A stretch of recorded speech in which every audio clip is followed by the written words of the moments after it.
네, MBC 사장의 체포영장 전국 급냉. 네, 검찰이 공영방송 사장의 노사 문제 불출석 이유를 놓고 체포영장을 발부를 하니까 이 자유한국당이 초유의 언론 탄압이다 이렇게 얘기하면서 정기국회 보이콧까지 시사를 했습니다. 네. 어떤 상황인지 직접 들어보시죠. 김장겸 사장에 대한 체포영장 발부를 언론 파괴 공작이다. 이렇게 저희는 보고 강력한 대정권 투쟁을 계속해 나가기로 결의를 했습니다. 특히 다음 주부터 월요일부터 시작되는 정기 국회 일정을 보이콧하는 문제도 의총에서 논의하기로 했습니다. 문재인 정부 첫 정기국회, 이른바 100일 전쟁이라고 했는데 이게 처음부터 좀 얼룩지게 생겼어요. 네, 지금 현재 상황이 그렇게 돼 있는데 이제 강효상 의원 대변인 얘기한 부분을 이제 국민들이 조금 오해한 부분이 있을 수 있어서 말씀을 드리면 단순히 그냥 공영방송 사장을 체포 영장을 발부했다 이렇게만 알고 계시잖아요. 근데 김장겸 사장이 보도국장, 보도본부장 그리고 사장이 되는 과정에 있어서 구성원들, 그러니까 자기 후배들이라고 할 수 있는 MBC 구성원들에 대한 탄압이 있었다는 것이 고용노동부의 지금 조사 결과입니다. 네. 그러니까 고용노동부 입장에서는 그러니까 기자 PD를 전혀 이상한 보직으로 보냈다 이런 거죠. 예를 들면 기자 PD가 방송국의 자율권, 예를 들면 탄핵 다큐 방송을 불방을 시켰어요. 김장겸 사장이.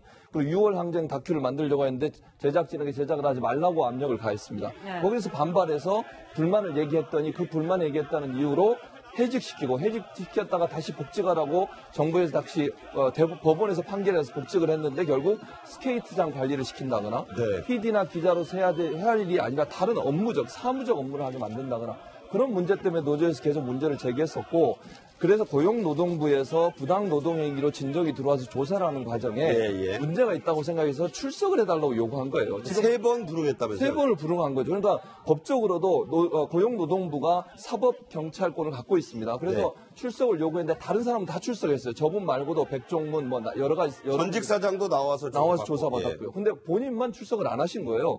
3번의 불응 때문에 결국 법적 요건을 갖추어서 출석을 안 하기 때문에 체포영장을 발부한 거고요. 체포한다고 해서 반드시 처벌받는다는 걸 전제하는 건 아닙니다.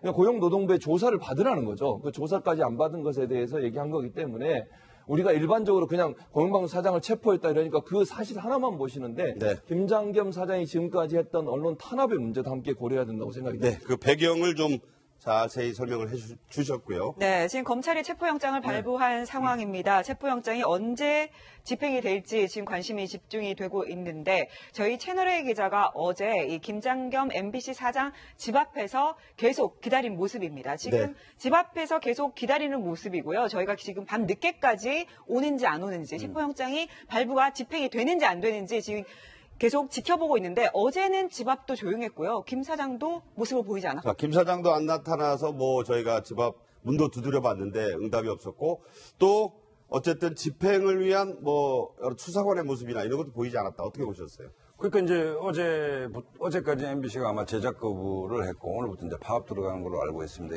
이것은 MBC 이제 사내 문제죠. 사내 문제인데 저는 이게 10년마다 반복되는 마치 데자뷰를 보는 것 같아. 이것은 이제 진보 정권에서 보수 정권으로 넘어갈 때, 보수 정권에서 진보 정권으로 넘어갈 때마다 이제 이런 유사한 일들이 이제 반복되고 있습니다. 특정 회사 내의 문제에 어떤 문제가 있는지는 지금 이 방송에서 얘기하는 건 적절치 않은 것 같고. 다만 이제 이 문제는 야권이 반발할 수밖에 없는 구조다라는 말씀을 드립니다. 왜냐하면 신정부가 들어왔고 이른바 언론 부분에서 적폐 문제, 특히 MBC 문제는 문재인 대통령께서 후보 시절에 TV 토론을 하러 갔어도 이 회사가 상당히 문제가 있다는 발언을 했습니다. 이 문제는 그러니까 문재인 정부의 언론 적폐 청산이 그러니까 언론을 정권 입맛에 맞게끔 길들이는 작업의 일환이 아닌가라는 그 오해를 줄 수도 있는 측면이 있는 것이거든요. 네네. 굉장히 예민한 문제인 것이고 야당 입장에서도 이 문제가 정권의 언론 장악 의도로 읽힐 수 있다라면 반발할 수밖에 없는 것 아니겠습니까? 네네. 원칙적으로 다시 한번 따져볼 필요가 있는 게 예를 들어서 우파 정권에서 좌파 정권, 좌파 정권에서 우파 정권, 정권을 왔다 갔다 할 수밖에 없는데 언론 개혁의 핵심은 뭐냐? 검찰 개혁하고 똑같습니다. 권력으로부터 자유로운 언론, 환경을 만드는 것이 핵심 아니겠습니까? 그렇다고 본다면 신정부도 이 문제는 굉장히 신중하게 다뤄야 될 문제인 것이고, 그 다음에 이것이 정기국회에서 이제 새로운 어떤 쟁점이 되는 것은 불가피해 보입니다. 자, 이 변호사님. 물론 뭐 아까 최 교수 말씀대로 고용노동부에서 사법경찰권이 있어서 영장 청구를 요청할 수 있는 법적인 절차를 따랐다고 하지만 초유의 사태인 것은 분명하죠. 그러니까 법적으로는 문제가 없어요. 그리고 뭐 법원에서 영장을 발부를 한 거니까 법적으로 전혀 문제가 없는데 다만 언론 길들이기가 아니냐. 그러니까 이제 그 공영방송사 사장을 체포한다라는 거는 언론의 자유와도 이렇게 오해를 살 수가 있기 때문에 그러면 언론 길들이기라는 오해를 받기 싫으면 저는 방송법 개정하고 맞물려 간다고 봐요. 네. 그러니까 이게 MBC나 뭐 KBS처럼 공영방송사 사장을 선임하는 데 있어서 이사들의 3분의 2 동의를 받아야 한다라는 이 방송법 개정이 이전에는 자유한국당 때문에 안 됐어요. 개정을 못했어요. 근데 이제는 또 문재인 대통령께서 우회적으로 좀 반대하는 듯한 그 의사표시가 좀 있었단 말이에요. 그래서 저는 이 오해를 받기 싫으면 방송법 개정과 같이 맞물려 가면 좋지 않겠느냐 이런 생각이 듭니다. 네. 방송법 개정에 대해서는 우리 이제 최진봉 교수도 할 말씀이 있습니다. 그럼요. 방송국에서 전적으로 동의합니다. 저는 그거 해야 된다고 생각해요. 두 분 말씀처럼 방송이 정권으로부터 공정한 방송이 돼야 되고 영향받지 않는 방송이 되기 위해서 방송법 반드시 개정해야 됩니다. 네. 다만 이 김장겸 사장 문제는 다른 문제라는 제가 그 말씀을 꼭 드리고 싶어요. 왜냐하면 김장겸 사장 같은 경우에는 카메라 기자도 블랙리스트 만들어가지고 성향 분류해가지고 진급시키고 안 시키는 이런 역할을 했었고요. 방송 편성에 부당하게 개입해서 그건 언론 자유를 탄압한 사람이에요. 이 사람이 마치 자기가 탄압받는 것처럼 코스프레를 하고 있는데 지금까지 이분이 했던 여러 가지 상황, 그 정황들을 보면 실제 편성이나 제작에 직접 개입하고 관여해서 기자들이나 PD들이 자유롭게 방송을 만들고 뉴스를 만드는 것을 탄압했던 행위를 했던 사람이기 때문에 그 부분에서는 분명히 시시비비를 가려야 된다는 생각을 하는 거죠. 네.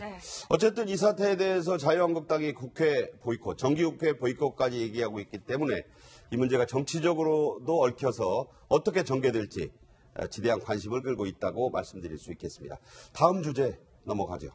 주식 투자로 큰 돈을 벌었다는 의혹이 제기된 청문회에서 제기된 뒤에 변호사로서 취득한 비공개 정보까지 이용한 주식 투자 의혹까지 불거지자 이유정 현재 재판관 후보자가 자진 사퇴했습니다. 네. 이전 후보자는 끝까지 불법은 아니었다. 이렇게 얘기를 했습니다. 지금 보시는 것처럼 주식거래와 관련해 제기된 의혹들, 제가 미공개 정보를 이용해 불법적 거래를 했다는 의혹들은 분명히 사실과 다르다. 다시 한번 말씀을 드린다. 이 점을 강조했고요. 그 뒤에 나온 얘기는 임명권자, 문 대통령 얘기하는 거죠. 헌재 부담으로 작용하는 것은 원했던 바가 아니고 헌재 재판관으로서의 역할도 아니라고 판단해서 내가 자진 사퇴한다. 이 변을 밝히고 마지막에 이런 얘기 남깁니다. 저의 사퇴로 인해 헌재의 다양화라는 과제가 중단되어서는 안 된다고 생각합니다. 자, 헌재의 다양화, 여성, 소수 이런 쪽을 좀 스펙트럼을 넓힌다 이런 얘기겠죠?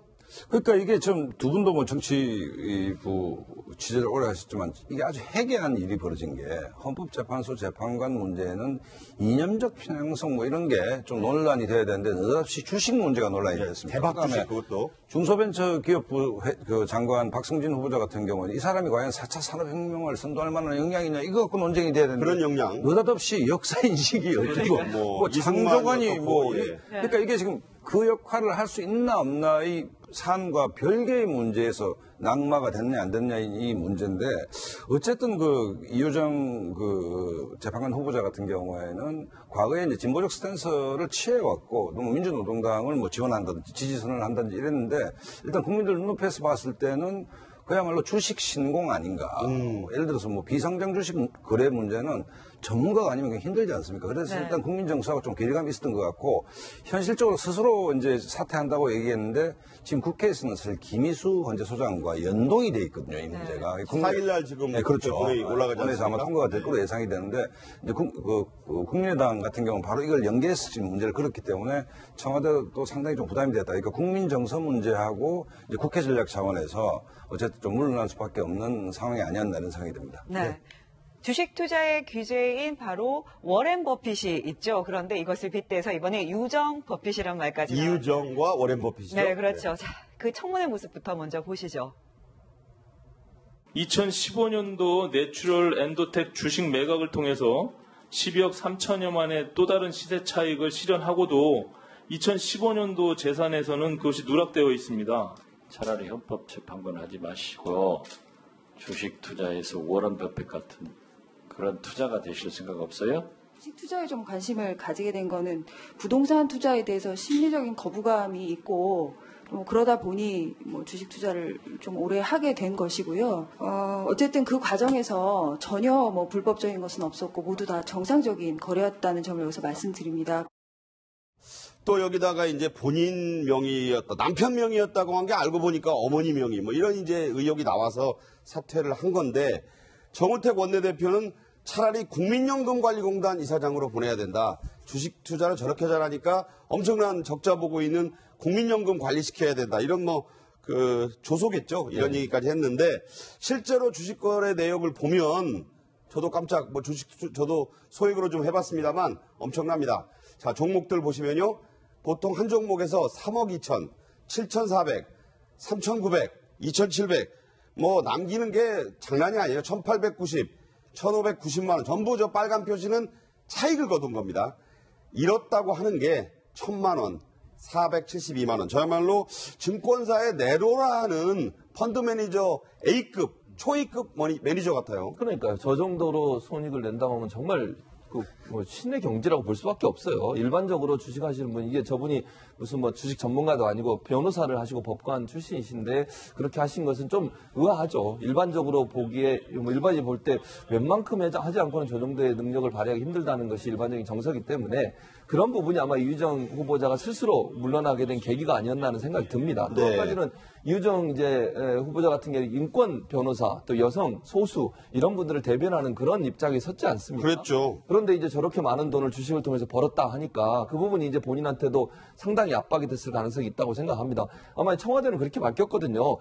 물러나라고 얘기한 적도 없었고 청와대는 계속 갈 줄 알았다고 생각을 했었는데 본인이 직접 이제 사퇴를 발표한 걸 보면 아마 저는 사회적인 어떤 비난, 또 본인이 지금까지 쌓아왔던 본인의 이미지와 너무 다른 모습을 보여주는 것이 본인한테 심적 부담이 컸을 거다라는 생각이 들고, 만약 이제 저는 그렇게 생각해요. 이게 금융감독원인가요? 거기서 조사를 시작했으면 끝까지 해야 된다고 생각합니다. 왜냐하면 그게 이유정 지금 이제 변호사죠. 변호사한테도 좋은 거 아니겠습니까? 이게 논란이 되는데 이걸 그냥 또 덮고 나가면 나중에 또 문제가 될 가능성이 있으니까 차라리 조사 다 해서 문제가 있는지 없는지를 밝혀내는 것이 어찌 보면 이유정 후보자한테 또 변호사한테 좋은 게 아닌가 하는 생각이 듭니다. 네, 지금 얘기를 들어보면 내추럴 엔터텍 같은 경우에는 12억 원의 대박을 냈다 이런 얘기가 나오고, 당시에 또 이와 관련된 회사에 변호사도 했다 이런 얘기를 보면 뭔가 정황은 있는 것 같아요. 하지만 본인은 불법이 없었다 이렇게 얘기를 하고 있잖아요. 이유정 변호사가 속해 있는 법무법인의 내추럴 엔도텍에서 사건 의뢰를 한 건 맞아요. 근데 이유정 변호사에게 직접 맡긴 건 아니니까 이 법무법인에 변호사들이 워낙 많기 때문에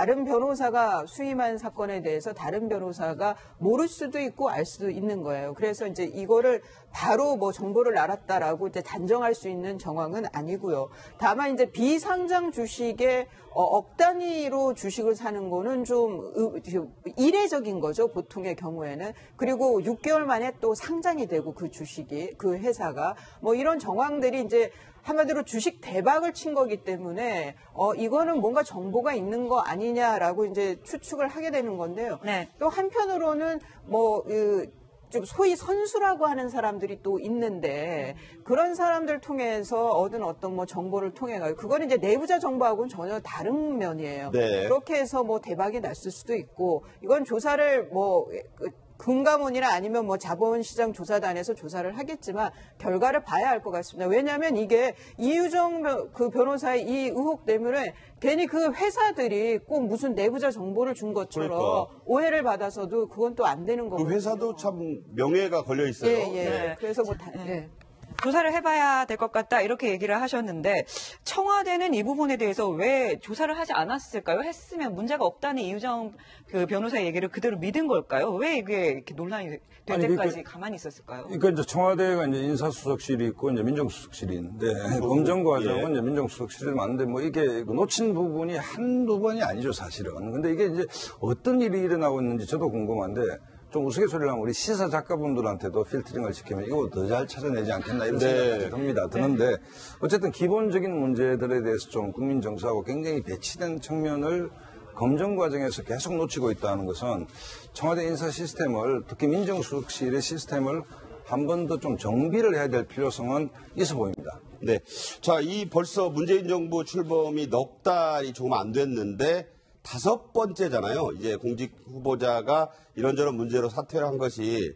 자, 그렇게 되니까 이제 그 검증을 책임져야 될 민정수석실의 조국 수석, 또 인사수석 뭐 했냐, 이 소리 안 나올 수 없어요. 그런 상황이죠. 그래서 지금 이제 박상원 소장님 얘기하셨듯이 한번 점검할 필요는 있을 것 같아요. 왜냐하면 이런 문제가 계속 반복된다고 하는 것은 뭔가 좀 시스템상의 오류가 있을 가능성에 대해서도 점검을 해봐야 되지 않겠습니까? 네. 청와대 내부에서도 물론 뭐 인사검증이나 민정수석에서 열심히 했다고 하더라도 이런 문제가 계속 발생한다고 하면 점검할 필요는 있는 거죠. 왜냐하면 그게 만약에 혹시나 본인들이 놓치고 있는 어떤 부분이 있을 가능성도 있지 않겠습니까? 그래서 그런 부분들은 청와대 입장에 조금 더 면밀하게 봐서 이런 일이 계속 반복되는, 지금 박성진 후보자 문제도 해결이 안 되고 있는 상황이다 보니까 네네. 이런 문제가 또다시 또 나오면 그러니까 정부의 어떤 인사 시스템에 대한 신뢰가 무너지는 거 아니겠습니까? 그런 차원에서 청와대가 한 번 더 점검을 해볼 필요는 있다는 생각이 듭니다.